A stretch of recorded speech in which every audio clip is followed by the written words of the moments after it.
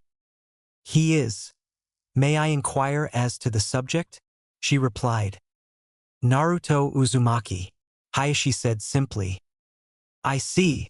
I think he has time to see you, she said after a moment. Thank you, Hayashi said politely as he headed over and knocked on the office door. Enter, Hiruzen called from within. Hayashi, to what do I owe the pleasure? He asked with a smile as he set aside the folder he was working on and waved Hayashi to his seat. Honored Hokage, I thought you'd like to know that Uzumaki Naruto is currently in my clan infirmary, Hayashi said bluntly as he took the indicated seat. Hiruzen paused in filling his pipe and raised an eyebrow. Oh, how did that happen? He asked. Apparently the boy had gotten some rather skewed information about capabilities and use of the caged bird seal, Hayashi explained. He had also been given the impression that I planned to apply the seal to my daughter, Hinata. Yes, he had told me much the same thing. Hiruzen agreed with a nod as he lit his pipe. Well, apparently he objected to that course of action, Hayashi said with a smile. Oh dear, Hiruzen said as he puffed at the pipe. What did he do? Oh, not much, Hayashi said airily. He just infiltrated the clan compound, broke into the infirmary and tried to extract my daughter. Hiruzen rubbed his eyes. Are you going to press charges? He asked tiredly.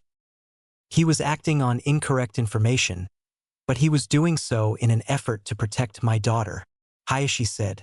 Incidentally, protecting my daughter is a goal that I also share, so no, I don't believe I shall.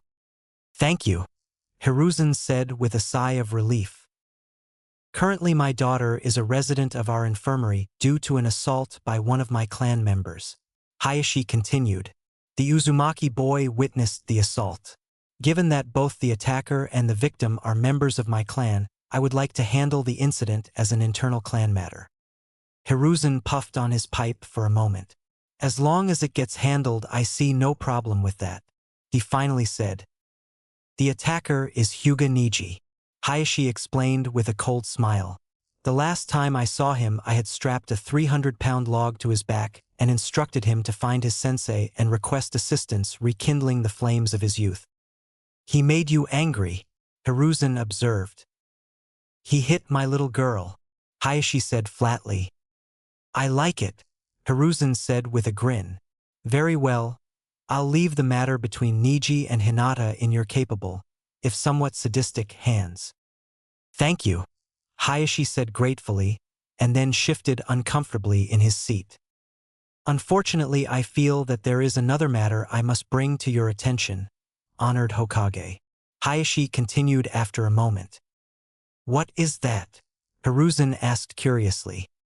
It seems that there was some sort of altercation between Naruto and Niji, Hayashi explained.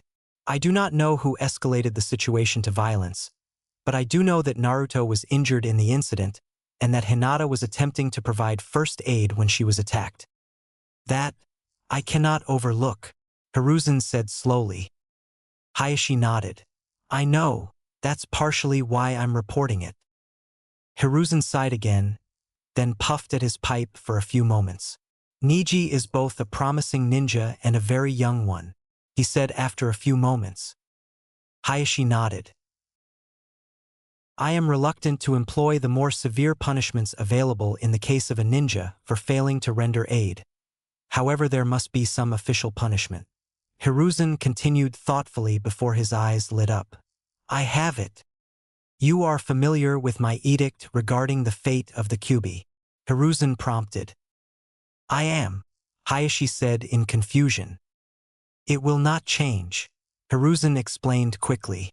However, I am aware that it is possible to take several reasonable, as well as a few unreasonable precautions to secure a document and still fail to prevent access by a member of your clan. You wish Niji to fully understand the potential impact of his actions, Hayashi said with a nod. Indeed, Hiruzen agreed. Failure to render aid is unacceptable. This time everything managed to work out through luck. Next time we might lose vital intelligence. Understood, Hayashi said after a moment's contemplation. Niji will learn of the full potential impact of his actions without violating the letter of your edict. As far as Niji's official punishment, I believe, he shall be required to run a minimum of 6D-ranked missions aiding Naruto with payment forfeited to Naruto. Hiruzen mused aloud. Now who's sadistic, old man? Hayashi with a laugh.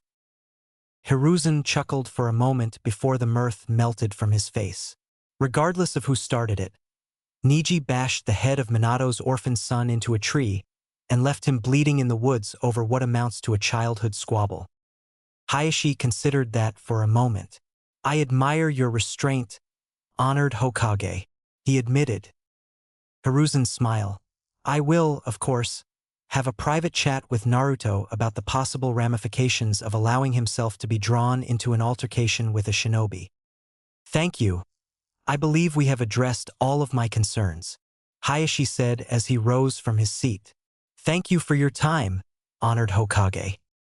Dash forward slash equals dash forward slash equals dash forward slash equals dash forward slash equals dash forward slash equals dash forward slash equals.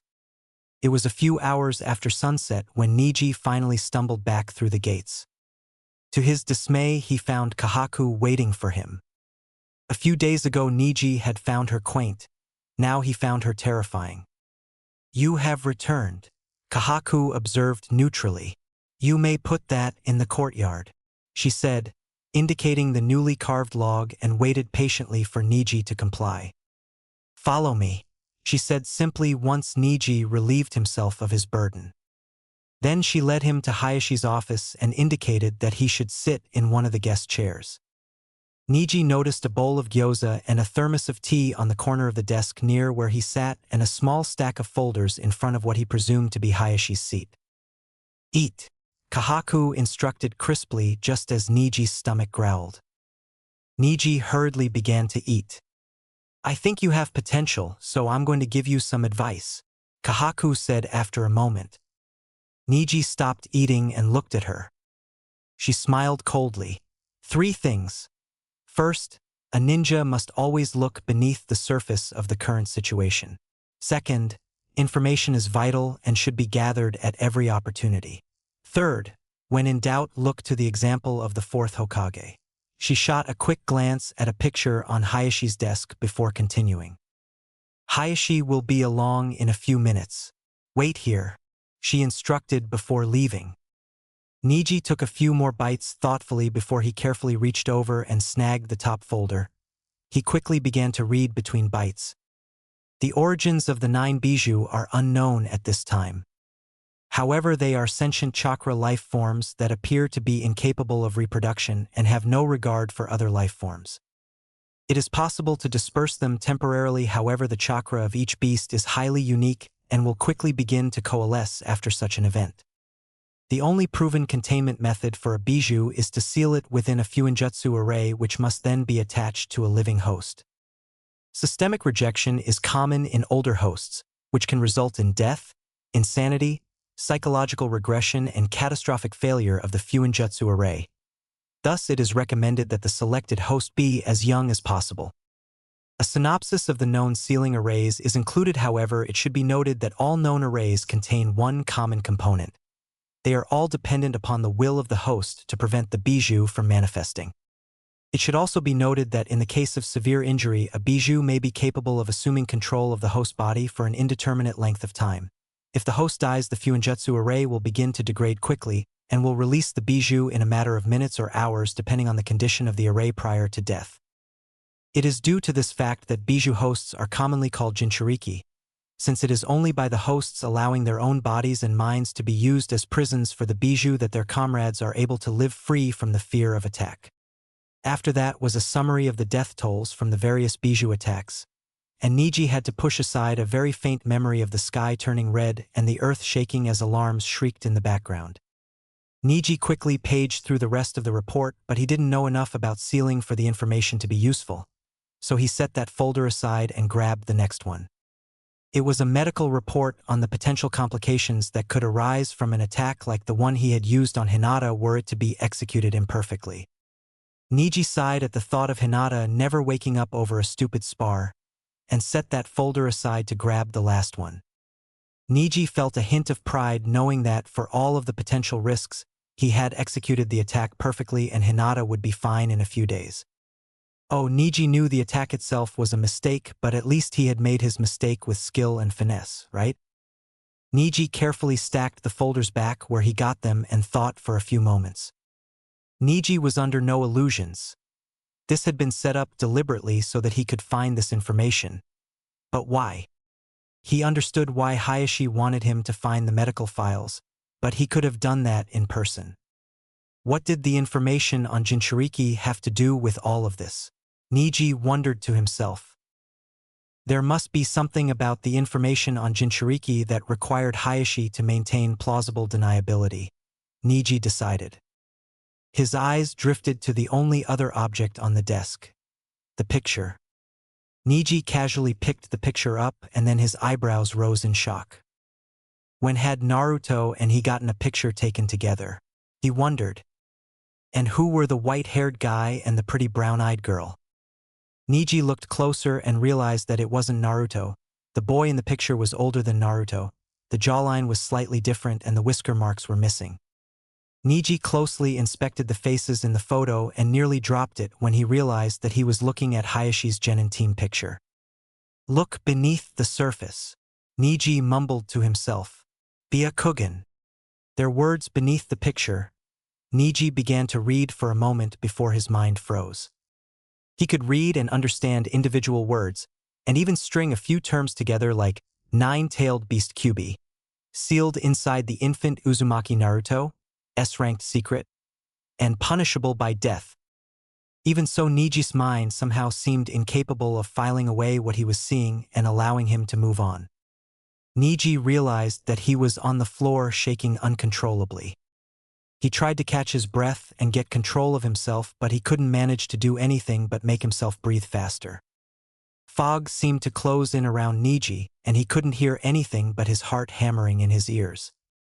The cold, clinical words of the report detailing the number of people dead swam in his mind, only to be replaced by the words from the slip of paper hidden behind Hayashi's picture, sealed within Uzumaki Naruto. Those words in turn were replaced with more cold, clinical words from the report. In the case of severe injury, a bijou may be capable of assuming control of the host body for an indeterminate length of time.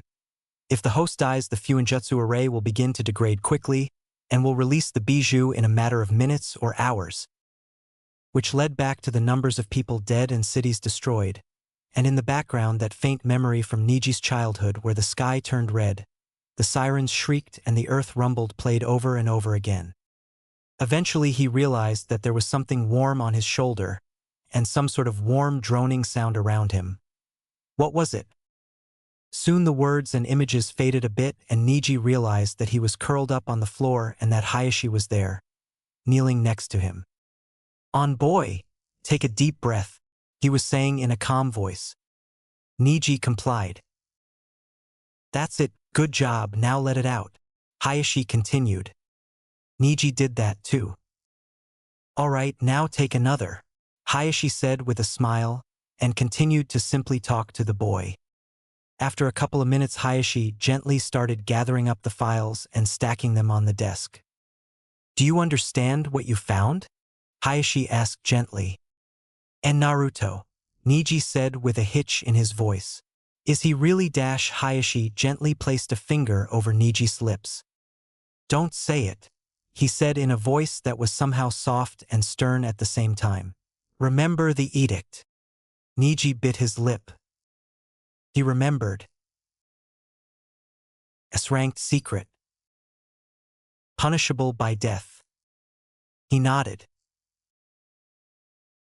"Do you understand why you were allowed to find this information?"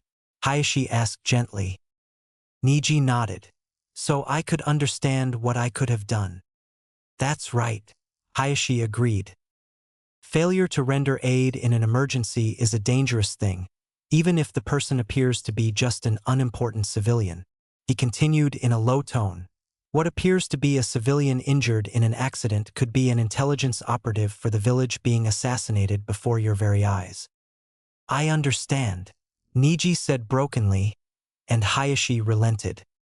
Information had made his point much more thoroughly than pain ever could.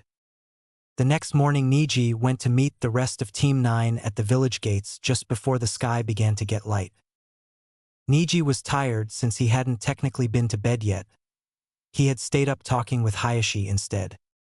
Niji felt spent, as if his emotions had been wrung out like a sponge. He also felt a sense of grim vindication knowing that the family, friends, and known associates of the men who had carried out the operation ultimately responsible for his father's death had died in tragic accidents that could not be traced back to the village, his clan, or the Hokage.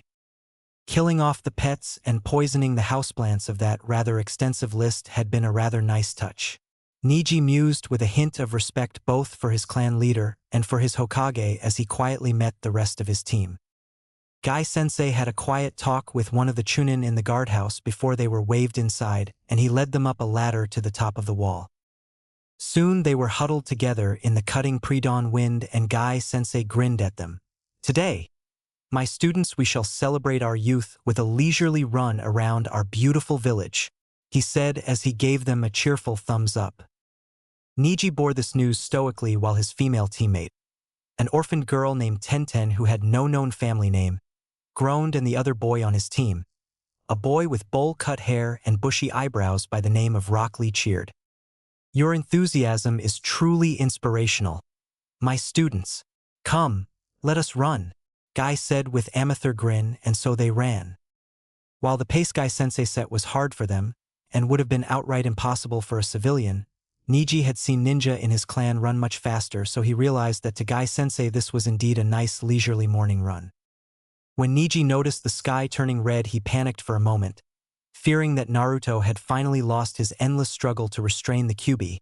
But when the earth failed to tremble and no one screamed, he realized it was the sun preparing to rise. Guy-sensei was right, Niji mused as he ran along the top of Konoha's walls, watching the sun slowly paint the world in hues of scarlet and gold. Their village really was beautiful.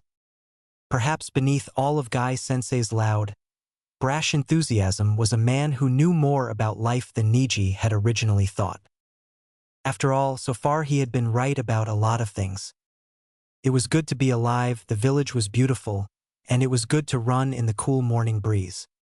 After their nearly 9-kilometer run, Team 9 had a makeshift taijutsu tournament where each of the 3 genin sparred with each of the others. Niji won, but he felt a surge of surprised respect for Tenten, nearly took his head off with a kunai when he tried to close in to knock her out. After practice, Team 9 went to the administration tower to get their assignment for the day. They found the Hokage seated next to the Chunin at the assignment desk, puffing away at his pipe as he watched the proceedings carefully. Apparently, he was performing a spot check on the mission assignment desk today. Honored Hokage, it is wonderful to see you this fine morning, Guy greeted with a cheerful grin and a wave. Good morning to you also, Guy, Hiruzen said with a small smile at the man's antics. Good morning, sir, D-rank? The Chunin behind the desk asked professionally. Yes, please, Guy said. It would not do to give my students a harder mission before they are ready.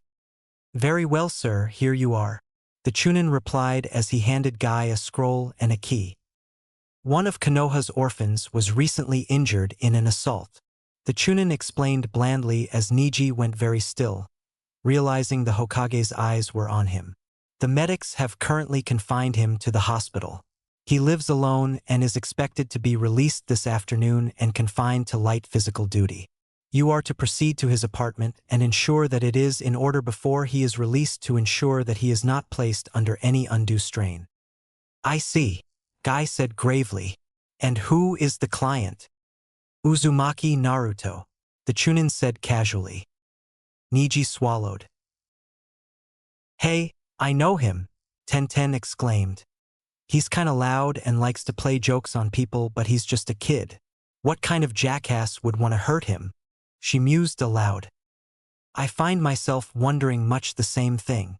Hiruzen agreed casually, his dark eyes glittering as he sat quietly in his chair puffing at his pipe and seemed to take in every twitch Niji made. Niji thought that snakes must watch birds in much the same fashion when the birds mistook the snakes for tree branches and tried to land. Guy flipped the scroll into the air and then caught it with a grin before flashing Hiruzen a grin and a thumbs up. "Have no fear, honored Hokage," he exclaimed. "Team 9 will not fail. Come students, this is our most important mission yet," he said as he led them out of the mission assignment office. Team 9 made good time to Naruto's apartment, which was located in a rundown apartment building in one of the poorest neighborhoods in Konoha. Guy unlocked the door to Naruto's apartment and led the team inside. The place was reasonably clean for an area maintained by an 11-year-old boy, but the furniture was universally patched, rickety and worn. Off to the left, the kitchen table was old and clearly cracked down the center. One of the legs was also painted white and ornately carved, while the rest of the table had simply been sanded, smooth and waxed, leaving the natural wood grain visible. No two legs on the stool next to the table matched in either color or carving, and they were held together by bundles of braided ninja wire instead of crossbars. In the living room, the couch sagged in the middle and was missing both legs on one side, making one end sharply sloped and the other nearly level. Under the window on the other side of the couch, there was what appeared to actually be one of the old academy desks that had been thrown away a few years before. Half of the desk seemed to serve as a workbench with several worn tools on it. From where he was standing, Niji could make out a few grinding stones, a couple of files, a mallet, and a crate of what appeared to be a mix of damaged shuriken and kunai. The other end of the desk seemed to serve as Naruto's writing desk. Perched on the windowsill above the workbench was a rather sad-looking cactus. In the corner there were a few bookcases that appeared to be held up by the scrolls, kunai and assorted random stuff on them almost as much as they held up said objects. Spread across it all was a thin layer of clothing, scrolls, weapons, and notes that seemed to be cover nearly every surface, including the floor. Niji was able to see sliver of the bedroom, and that seemed to be much the same as the rest of the apartment. "Sheesh, what a dump," Tenten mused aloud. "Even I've got a nicer place than this." "Tenten, this is our client's home," Guy admonished with a frown. "You should respect it. His situation in life is not of his own choosing. Now come, we have work to do," he said as he began gathering clothes from the floor. The rest of the team quickly joined in. After a few minutes, Niji sighed. "This is not right," he said quietly as he worked. Guy paused. "You believe such a task is unworthy of your attention?" he asked. Niji shook his head. "That is not the issue, sensei." "Then what is?" Guy asked. "There is a name on the memorial stone, Uzumaki Kushina," Niji said, recalling the names he had copied the day before. "Is Naruto not her son?" "He is," Guy said gravely as he resumed work. "Then Konoha dishonors her and itself by letting Naruto live this way," Niji decided aloud. "A most youthful conclusion, my student," Guy said as he flashed Niji a grin. "That is why we are here. We will not allow young Master Uzumaki to live in such a manner. I will not allow you to take all of the honor by cleaning more than me, Niji," Lee suddenly exclaimed. "I will do more work than you, and if you beat me I shall run twice around Konoha." Niji raised an eyebrow. Had Lee just challenged him?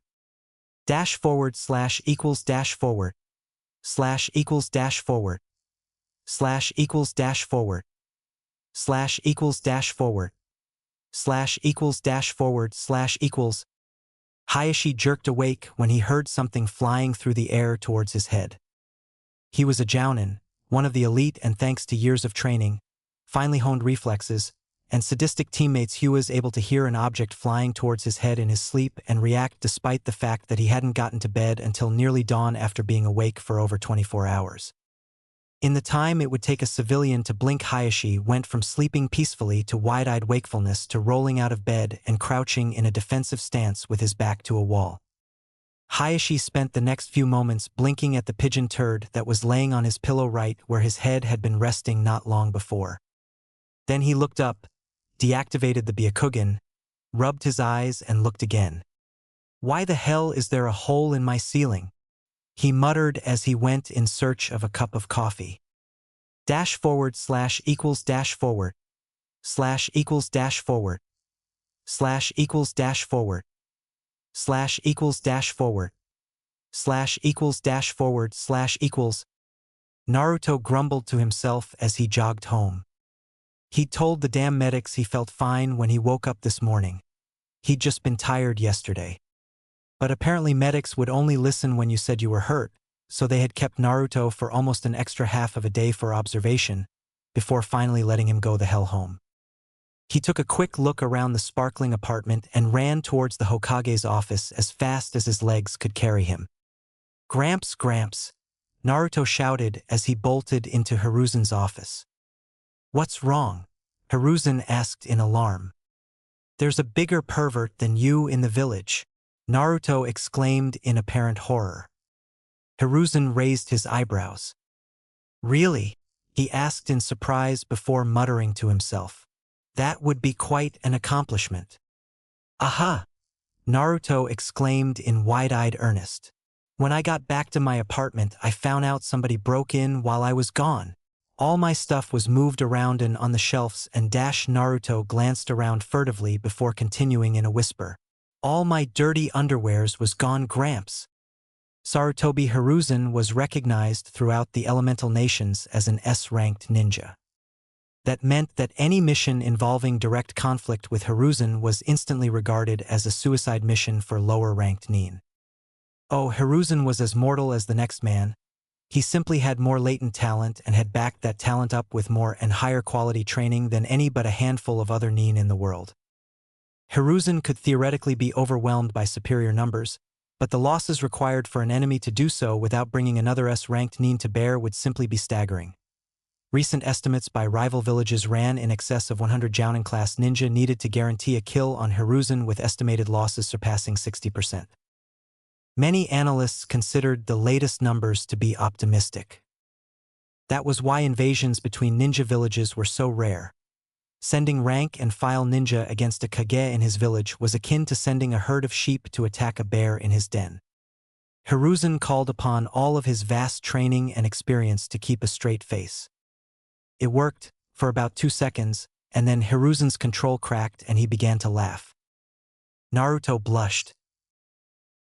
It ain't funny, Gramps, he said with a scowl. Very well, Naruto, Hiruzen said as gravely as he could manage between chuckles. Take me to your apartment and I shall attempt to get to the bottom of this. You're gonna investigate this yourself? Naruto said in surprise. I take my perversity very seriously, Naruto, Hiruzen explained, suddenly grim. The allegation that someone has surpassed me is not to be taken lightly. Gather a list of all kunoichi in the village between the ages of 15 and 21 who don't do laundry often, Hiruzen told his secretary as he and Naruto stepped out of his office. All right, I'll add my name to the list, she said with a suggestive wink. What do you need it for? You'll see, Hiruzen said with a leer as he and Naruto exited the room and headed to Naruto's apartment. Naruto quickly led Hiruzen to his apartment and let him in. Hiruzen looked around seemingly dispassionately, but he was actually impressed with the efficiency of Team 9. In a few short hours they had ruthlessly assaulted the barely contained chaos that had been Naruto's apartment and turned it into a tidy, well-organized home. He mused as he strolled through the apartment. The place was still a little run down and shabby, but not nearly as bad as it had been when he had last visited, Hiruzen thought to himself as he inspected the apartment under the guise of investigating the break-in. He mentally noted that Naruto was running low on food, and that he seemed to have stocked only off-the-shelf boxed meals and instant soups and noodles before moving on with his investigation. Hiruzen casually opened the top drawer of Naruto's decrepit, old, and freshly scrubbed Hiruzen noted with satisfaction dresser and found it stuffed to capacity with neatly folded undergarments. Naruto, Hiruzen said evenly. Are these the missing items? Naruto gaped. Dude, Gramps, this is messed up, he exclaimed. Somebody broke into my house and did my laundry. Who the hell does that? Hiruzen struggled for a moment to keep a straight face. Managed it. I shall investigate, of course, though the evidence would suggest that they did not mean you any harm. Hiruzen said thoughtfully, though perhaps it would be best if I had one of my teams check on you from time to time. We will have to have them perform other actions with you to distract any observers, and your current orders from the medics will suffice. Hiruzen said with a grin as he spun his tail. I noticed that you're a little low on groceries, so I think I'll have a team join you under the cover that they are helping because you are under medical orders not to strain yourself. But Gramps, I'm fine, Naruto objected. I'm aware of that, Naruto, Hiruzen said soothingly. You're a tough kid, but no one else knows that you're fine. Sometimes a ninja must use misinformation and misdirection against his enemies. Oh, I get it, Gramps, Naruto said with a grin. If you tell everyone I'm hurt and I need help and then send a ninja team to help me, anybody who wants to hurt me is gonna think I'm weak and they won't be expecting a fight. Hiruzen nodded. That's right, Naruto. Always remember that misinformation and misdirection are the most powerful weapons in a ninja's arsenal. Information, or the lack thereof, have killed more ninja than any single form of direct attack. This is likely the most valuable lesson I will ever teach you, Hiruzen said. And if I can pay you back for a few of the pranks you have pulled at the same time, that's quite a bonus. He added silently to himself as he watched Naruto nod seriously. In the meantime, Hiruzen continued, I recommend you relax and enjoy the remainder of your day. Relax, Naruto said in disbelief. Look around, Gramps. My place is trashed. Indeed, Hiruzen said dryly as he headed for the door. You are quite resourceful, Naruto. I'm sure you'll manage somehow. Team 9 arrived at Naruto's apartment the next morning to find the place a mess and Naruto swearing up a storm. The contents of most of the shelves in Naruto's apartment seemed to have been emptied, along with all of the drawers in the kitchen, his bathroom and his bedroom. Naruto stood in the center of the chaos, literally pulling his own hair in frustration as he ranted to himself.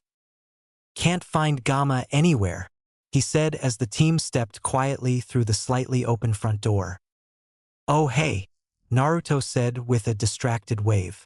You guys must be the team Gramps said he would send. We can go just as soon as I can find my wallet, Gamma. I will help you find your wallet, honored Uzumaki, Lee exclaimed before he started quickly looking through the objects that Naruto had apparently strewn about in his search. Neji shoved aside the stab of fear that he felt at seeing Naruto in such a state and tried to help as well. Tenten seemed to pause and think for a moment before walking over to the writing desk half of Naruto's workbench, opened the drawer on that side and rummaged around a bit. After a moment she held up a frog-shaped coin purse. Is this it? She asked. Gamma! Naruto exclaimed as he snatched the purse away from her and hugged it as if it were a pet. Who would stuff you in a drawer, Gamma? Well, it seemed like a sensible place for a wallet to me, Tenten said a little defensively. Thanks for finding him, Naruto said brightly. I just wish I'd been here sooner, Tenten said as she eyed the once again messy apartment. Oh, don't worry about all that, Naruto said easily. Somebody came by yesterday and trashed the place. I'll fix it later. Oh my God, Tenten exclaimed. Who would do such a thing? Such an act is indeed most unyouthful, Guy said gravely. I'll help you clean up, Lee exclaimed. A most youthful offer, Lee, Guy said as he flashed the boy a grin and a thumbs up.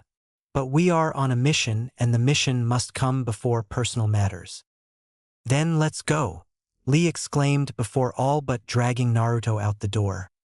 Seeing his teammate's pseudo-assault on Naruto sent Neji's stress level surging, and on the way to the village bazaar Neji found himself contemplating bringing Naruto to the Hyuga clan compound where he could ensure that Naruto lived life in a nice, secure home surrounded by efficient, attractive, and above all polite servants who would see to Naruto's every need.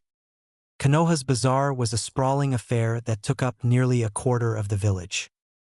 The streets in the bazaar area were much wider than the rest of the village, which allowed tents and portable booths to be set up back-to-back in a row down the center of the street facing both directions. The result was that the wider streets became much narrower, and up and down these smaller tracks traveling vendors pushed their carts methodically, selling their wares both to individuals and to vendors in stalls and shops. Some of these traveling vendors moved from town to town in caravans. Others were either tradesmen who could do their work on the move, or they had deals with a local tradesman to sell products for them. A few were simply scavengers who were trying to sell whatever they could buy cheaply elsewhere, usually from a thief, or find on their own, and they often tried to scam the unwary with false claims about their wares. A few such scoundrels operated in the smaller tents and booths, but it was very uncommon to have an actual shop operate in such a way.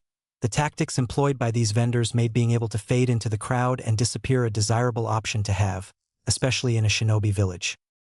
Doing business at an actual shop was usually more expensive than the smaller booths and street vendors.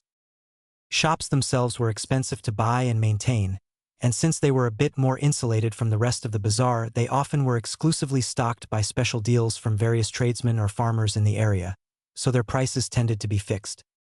On the other hand, the smaller vendors tended to be willing to haggle a bit in order to get a sale. Some money with lower profits was better than losing a customer and getting nothing after all. In short, if you were more worried about finding what you wanted consistently, if always getting good quality was your goal, or if you were just in a hurry, you went to the shops. If you were willing to try your luck, you went to the open-air booths and street vendors. Naruto led Team 9 quickly into the throng at the bazaar. The sheer variation in people's reactions to Naruto's presence surprised Niji.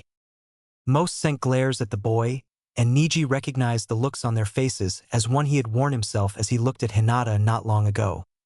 These people blamed Naruto for the deaths of their loved ones in the Kyuubi attack. Others seemed to either ignore Naruto or simply walk the other way when they saw him coming, and a few actually greeted the boy warmly. Perhaps things weren't as bad for Naruto as he had thought, Niji mused, just as something came whistling from the tents on the left and bounced off of Naruto's head and skittered to a stop by Niji's foot. Niji glanced down and saw a rock the size of his thumb. He glanced over to Naruto and saw a small stream of blood starting to well from above his ear. "Get out of here, brat," one of the fruit vendors snarled as he stooped to pick up another stone. "We don't serve demons here." A haze seemed to settle around Niji as all of the pent-up pain, fear, anger, and stress of the past few days suddenly welled up within him. Niji felt his left hand close around something warm and soft, accompanied by a soft, buzzing sound like a bee in a flower on a warm summer day. Niji squeezed. It felt right to squeeze somehow. Then Niji felt a jarring sensation in his right shoulder. The buzzing was louder now, and somehow it had morphed into a loud groaning like a tree just before falling to the ground. Something was familiar about that sound. Niji felt another jarring in his shoulder along with a sharp pain in his right hand. "Niji!" He heard Gai-sensei call from his right and behind him. When had Gai-sensei moved? Niji looked over his shoulder towards where he had heard his sensei's voice and froze when he saw his hand. It was curled into a tight fist and held back near his shoulder. Why was his fist covered in blood? Niji idly wondered. And why was there a tooth sticking out of it? Wait, why was his hand curled into a fist in the first place? Niji asked himself as his fist seemed to snap forward of its own accord. Niji watched in fascination as his fist smashed into the ruined face of the vendor that had attacked Naruto. That explained the odd sensations in his right arm, Niji mused. The vendor seemed a little blue though. Wait, his sensei had called him. Niji looked back over his shoulder. "Yes, sensei?" he asked politely. "Enough," Gai said sternly. "Release him." Niji looked back at the vendor and realized why he was blue. The warm, soft thing Niji was squeezing was the man's throat. Niji released the man and watched curiously as the man collapsed to the ground, gasping for air. Niji giggled softly. The man looked like a fish that Niji had caught once in survival class. Niji felt another stab of pain from his hand and looked back to the man's tooth sticking from his hand. "You can have this back," Niji said to the man as he dug the tooth out of his hand. "I don't need it anymore." He continued with another giggle as he dropped the tooth on the man's trembling body. Naruto stared in shock at Niji. It had never occurred to him that anyone would react violently to someone trying to hurt him. Sure, Gramps would get upset, but Gramps had never hit anyone in front of Naruto. Of course, Naruto wasn't aware of the horrors that Hiruzen had visited on the people that upset him when Naruto wasn't around, but that's a story for another time. A moment later, an older Genin team on a routine patrol arrived with their Chunin squad leader and proceeded to secure the scene. The Chunin commander and Guy quietly stepped off to the side and had a quiet conversation.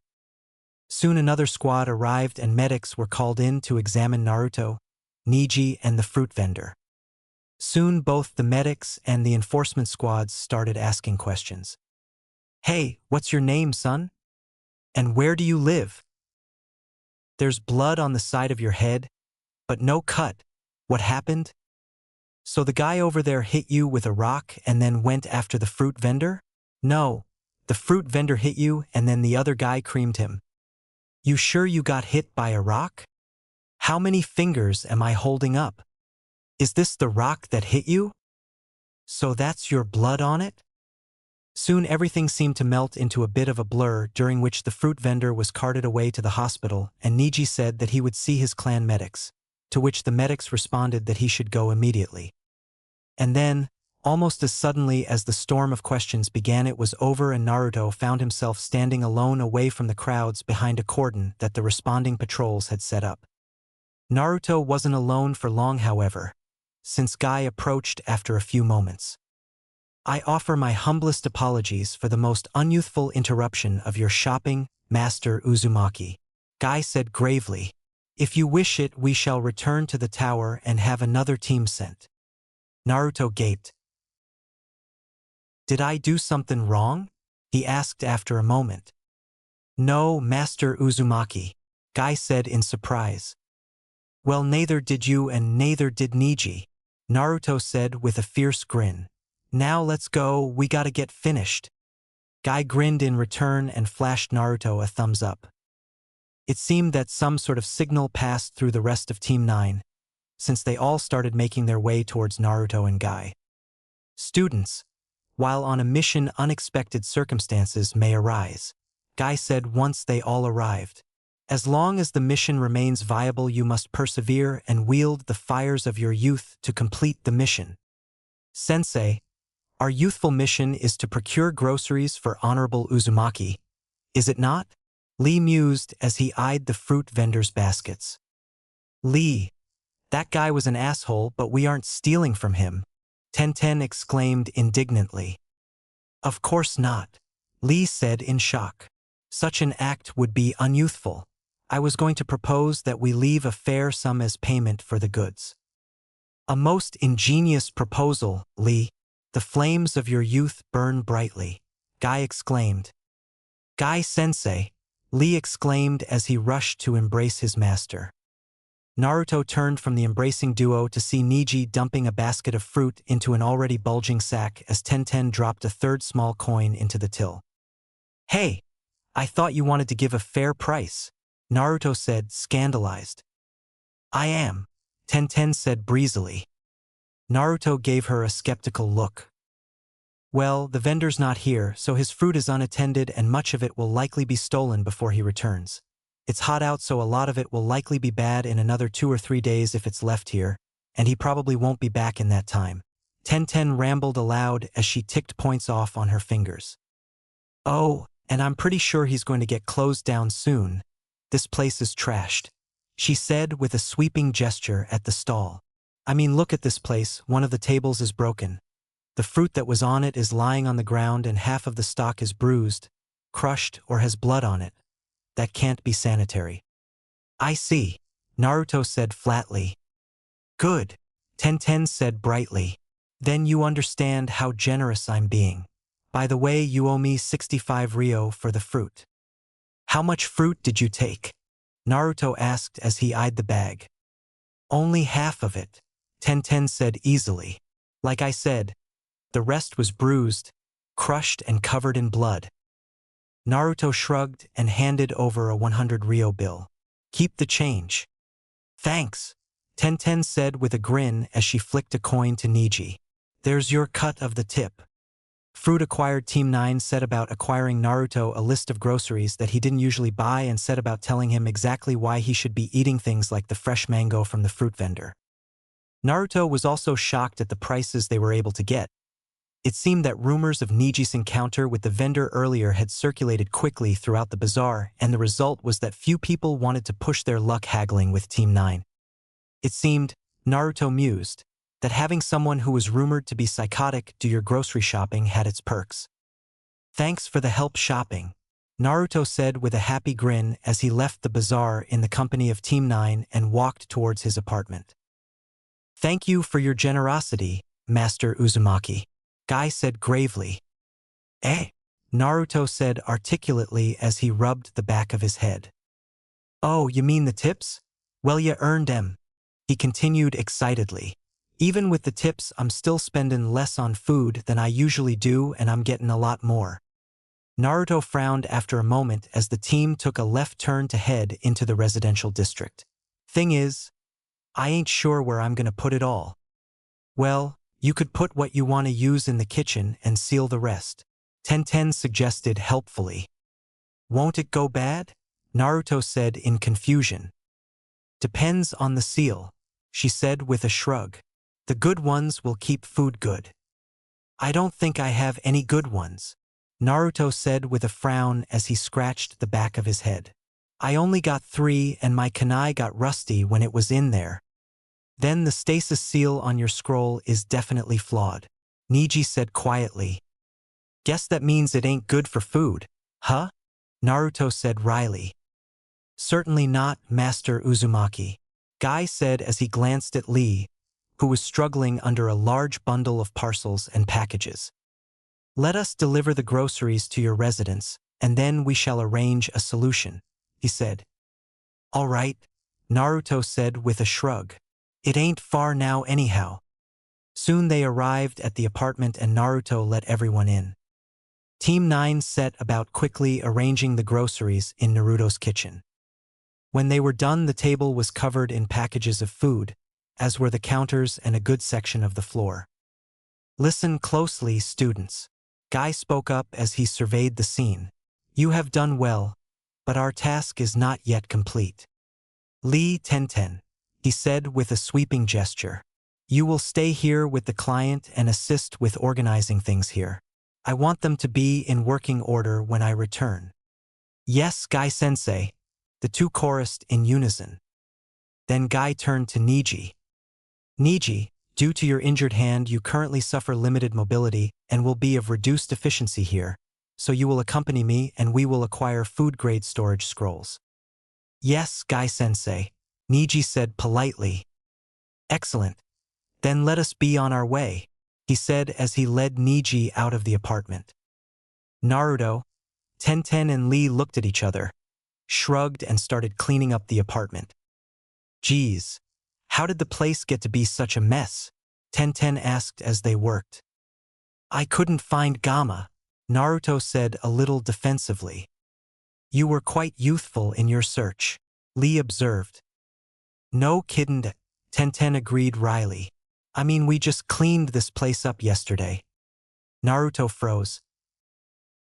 What I mean you cleaned it up yesterday? He demanded. Tenten shrugged.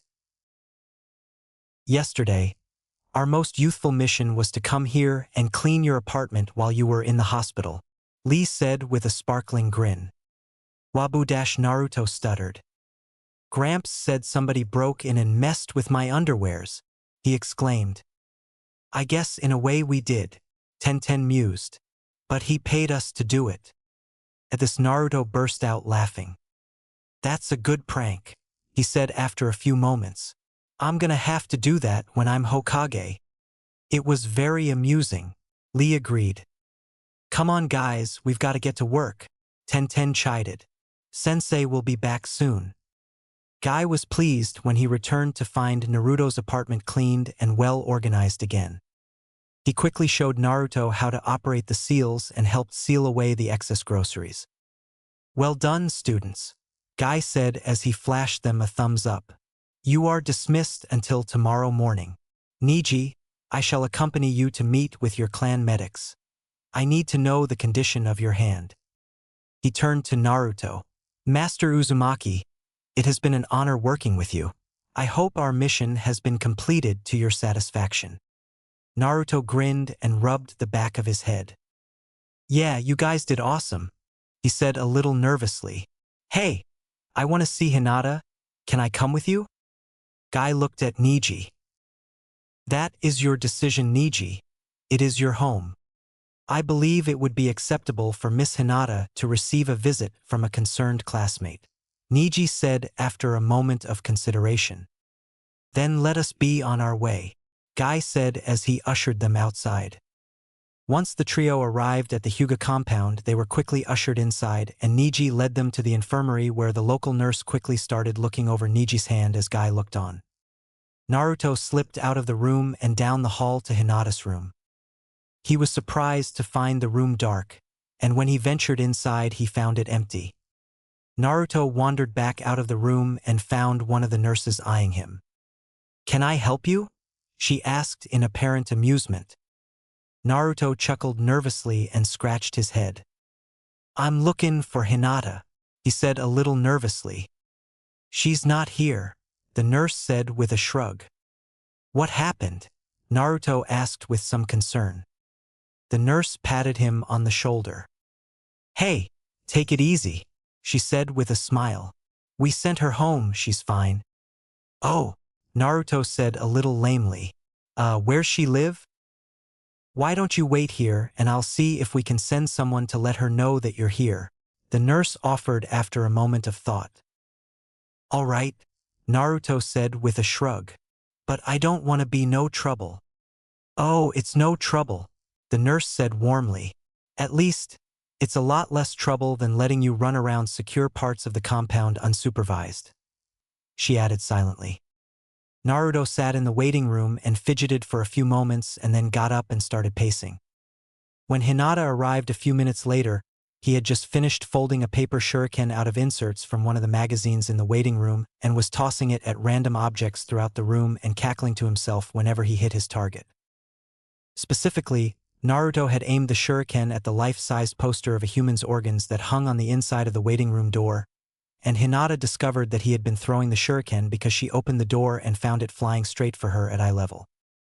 Hinata had just enough time to let out a startled squeak before Kahaku's hand shot over Hinata's shoulder and snatched the paper shuriken from the air. Naruto grinned and laughed nervously. Oh, hey Hinata, he said as he rubbed the back of his head. Hello Naruto, Hinata said with a small smile. So, you feeling better? He asked awkwardly after a moment. Much, Hinata said with a nod. Once I woke up yesterday, they sent me home. That's good, Naruto said with relief. When can you start trainin' again? Well, Hinata said slowly as she touched the tips of her index fingers together nervously. I'm not sure I can. What? Naruto exclaimed in horror. Why not? Well, after what happened, the clan elders have decided to keep a much closer eye on me, Hinata said as she stole a glance at Kahaku.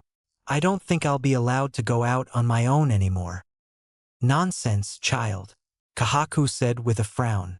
The facilities here are quite extensive. You can easily train here. Hinata suddenly seemed to find her feat very interesting. But Naruto, she said softly. Kahaku's expression softened and she gently raised Hinata's chin to face her. You are the heiress of the main Hyuga house, Kahaku said softly. If you say that your friend is welcome here, very few will see fit to argue. Thank you, Kahaku, Hinata said with a shy smile. She turned to Naruto and bit her lip. See, come with me, Naruto, she said with a faint blush. I can show you our training grounds. All right, Naruto exclaimed with a grin. Naruto's eyes widened as Hinata led him to one of the clan dojos. You mean we can train here whenever we want? He asked in awe. Kahaku shrugged. It all belongs to the clan and Hinata's father is the head of the clan. she said neutrally as she watched Hinata flush crimson. If he doesn't object, I see no reason why you couldn't. Naruto grinned widely. Well then, let's go. Hinata seemed to consider things for a moment, and then she nodded firmly. Dash forward slash equals dash forward. Slash equals dash forward. Slash equals dash forward. Slash equals dash forward. Slash equals dash forward slash equals. Mato Guy was standing in the Hyuga clan infirmary, listening to an update from one of the clan doctors give him an update on the condition of his student. One of the Hyuga clan doctors calmly stood looking at Guy and discussing Niji's condition as she periodically paused to call out instructions to the nurse who was treating the boy. Were it not for the telltale bulging of veins around the eyes of both the doctor and the nurse, Guy would have thought that the woman was simply calling out instructions without paying attention. Then, Guy noticed an odd phenomenon. Both women started flinching periodically. More curiously still, they were flinching in near-perfect unison. Pardon me, but is something wrong? Guy asked with a frown. Not really, the doctor said with another flinch. It just seems that the Uzumaki boy is using some kind of chakra burst technique in his training with Miss Hinata. The doctor flinched again and shook her head. It's a bit like looking straight at a lightning release technique every time it goes off, and he's using it repeatedly. I understand, Guy said with a grin. A most youthful method of training. So Niji will be able to resume his normal duties tomorrow. The doctor nodded. He should take it easy on his hand for a few days, but it shouldn't affect his ability to complete D-ranked missions. Thank you, doctor, Guy said respectfully. I shall be on my way then. The doctor nodded and then flinched again. Guy stepped out of the infirmary and found that, with the exception of a few people with specific jobs to do, all of the Hyuga clan members in sight seemed to be standing transfixed as they stared at one of the training buildings nearby. And every one of them flinched in unison every few seconds. How can she take flashes like that and not react? Guy heard one of the older Hyuga ask another. React? Hell, she just used one of his attacks as an opportunity to close a tenketsu in his elbow. The companion rebutted. It's not that special, one of the younger clan members said airily. I've seen more intense discharges. So kid, the old Hyuga shot back with a grin. From Jounin and Chunin, not from academy students. The old man shook his head. It ain't that it's a big discharge though, kid, he said with a gesture at the dojo. Just look at M. I don't care if it's big or flashy. That's just flat pretty. We're shinobi. We aren't supposed to be pretty, we're supposed to get the job done. The old man raised an eyebrow at the younger Nin. I suppose you know best, kid, he said with a placating gesture and a shake of his head. Master Uzumaki's training must be youthful indeed to command such a response, Guy said to himself. As Guy stood silently, he started hearing a dull thwump sound that seemed to coincide with the synchronized flinch of the Hyuga clan. It was the sort of sound that's half sound, half dull impact, like the beat of a large drum or the crack of nearby thunder. That was enough to tip the scales of Guy's curiosity and send him walking towards the dojo. As he approached, he found Hayashi standing just outside, looking in along with a cluster of the clan elders. Hayashi glanced over at Guy's approach and gave a slight nod. Guy, he said softly. Hi, sure. Guy responded with a nod of his own. The two had worked together in the past and were reasonably familiar with each other. Guy came to stand next to Haisher and peered into the dojo. What he saw impressed him. Naruto and Hinata sparred, and while their forms were clearly improvised and both were flawed, they moved with a fluid grace that belied their age. As Guy watched, Hinata moved forward to attack with a palm strike directed at Naruto's left shoulder. Naruto twisted to dodge her strike and countered with one of his own. Naruto's strike grazed Hinata's side and was accompanied with the dull whump that Guy had been hearing. But instead of being blown back by it, Hinata used the momentum to pivot around and directed it into a hammer fist. Naruto wasn't able to block in time and he was knocked over backwards. At the same time, the force of the spin combined with the jarring impact of the blow caused Hinata to lose her balance. Naruto turned the backwards fall into a roll and came up into a crouch at about the same time that Hinata got her balance sorted out. Both were breathing heavily and paused for a moment before Naruto began to laugh. "Good one," he said as he rubbed his jaw. "I didn't see that coming. Nice hit." Hinata smiled and seemed to flush a bit more, though she had been quite rosy-cheeked already. "Thanks," she said simply. "Need a break?" Naruto asked. Hinata considered for a moment and then nodded. The two bowed and then went to sit on one of the benches, at the edge of the room. "I had nearly written my daughter off," Hayashi said softly to Guy as they watched the two sit on the bench with drinks and talk. "She seemed unsuited for the traditional jukin, and while I had hoped that she would one day be great, I couldn't see how," Hayashi continued. "And then she did this. She recruited the village prankster and is having him help her forge out our bloodline's single greatest weakness. A most youthful endeavor," Guy said with a smile and a tone of genuine respect.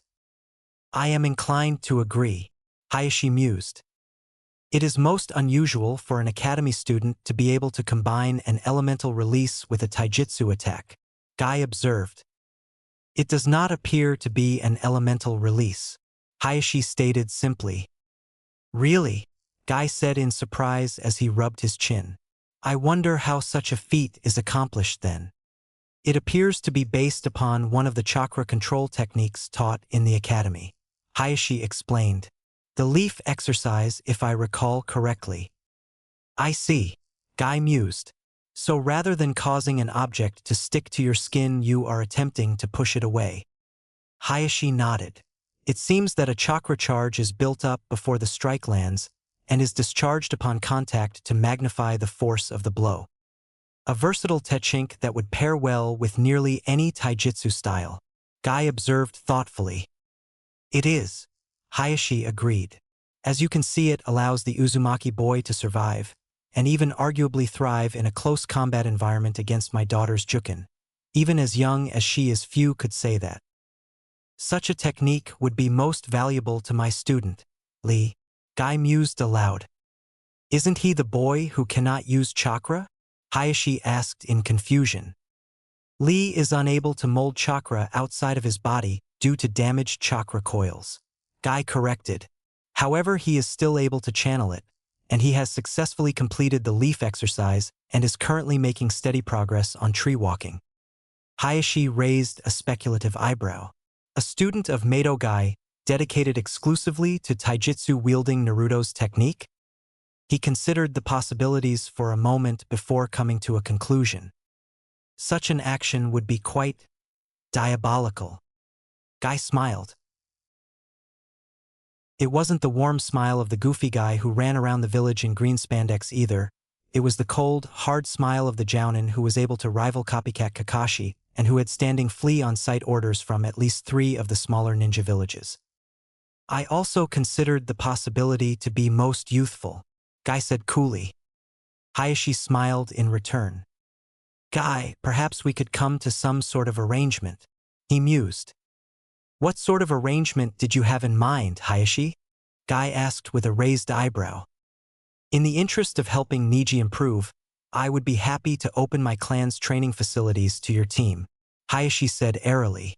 "However, I was wondering if in return you might spare a bit of time to help my daughter with a few of her training sessions."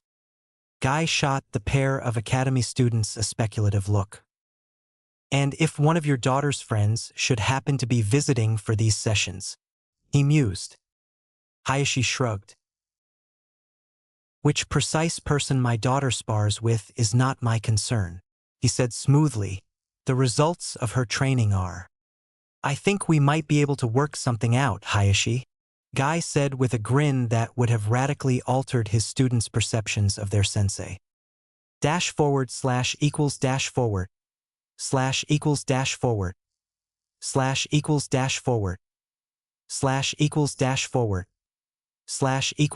forward / forward / A week later, Sarutobi Hiruzen sat quietly in one of the large conference rooms in the lower levels of the administrative tower with his hat sitting next to him.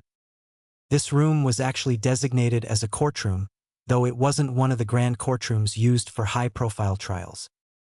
Instead of a standard judge and jury like a civilian court, Konoha used ninja triads.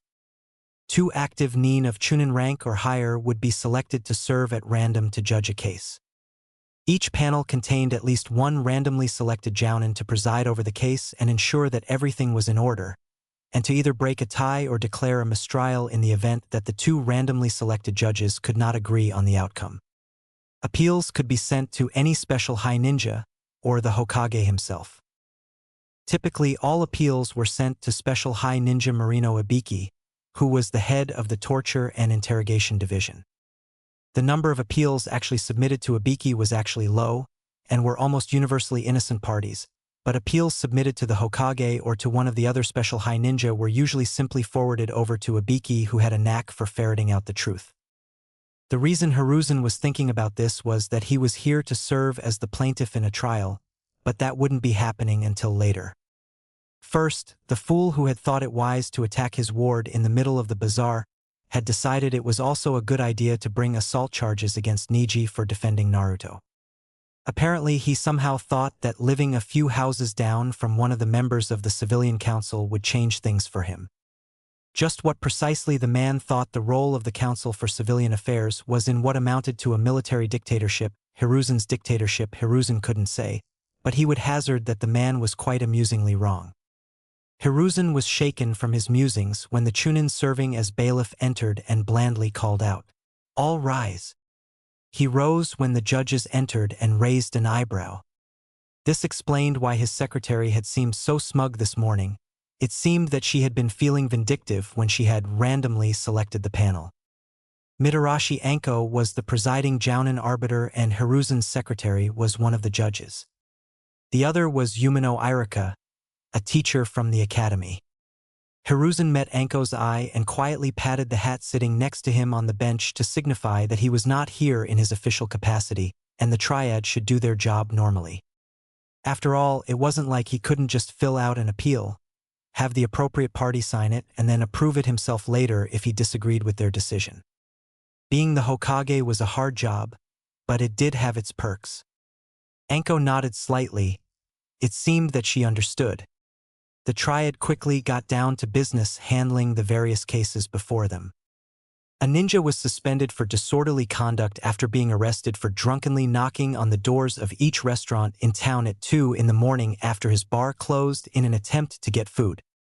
A civilian was sentenced to 6 months hard labor for petty theft, and another was acquitted when it came to light that the shopkeeper had filed a false report in an effort to get rid of his daughter's boyfriend.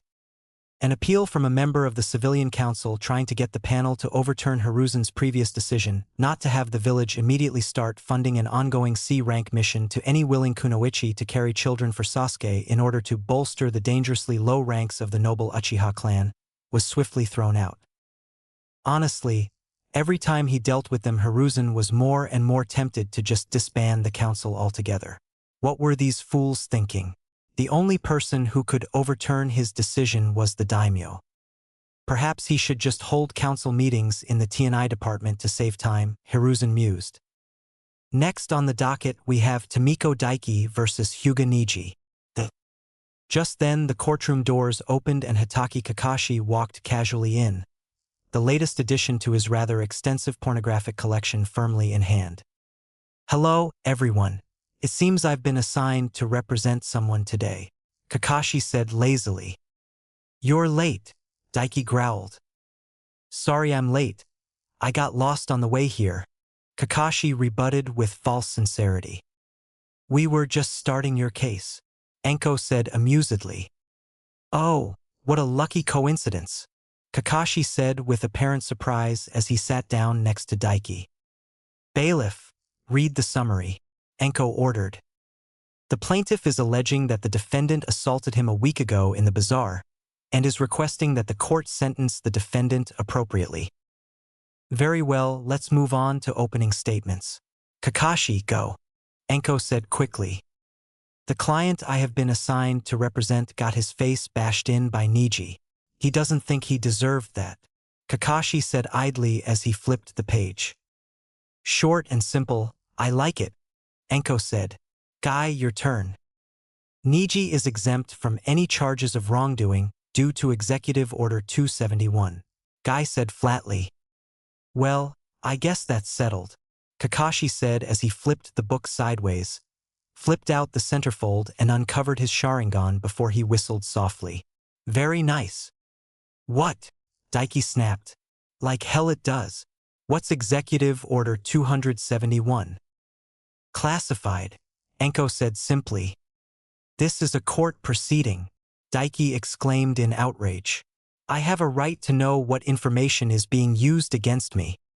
All right, Enko agreed sweetly. Bailiff, per the Konoha rules of litigation. Take this man to a secure location and provide him with the pertinent details of Executive Order 271. She paused just long enough for Daiki to smirk.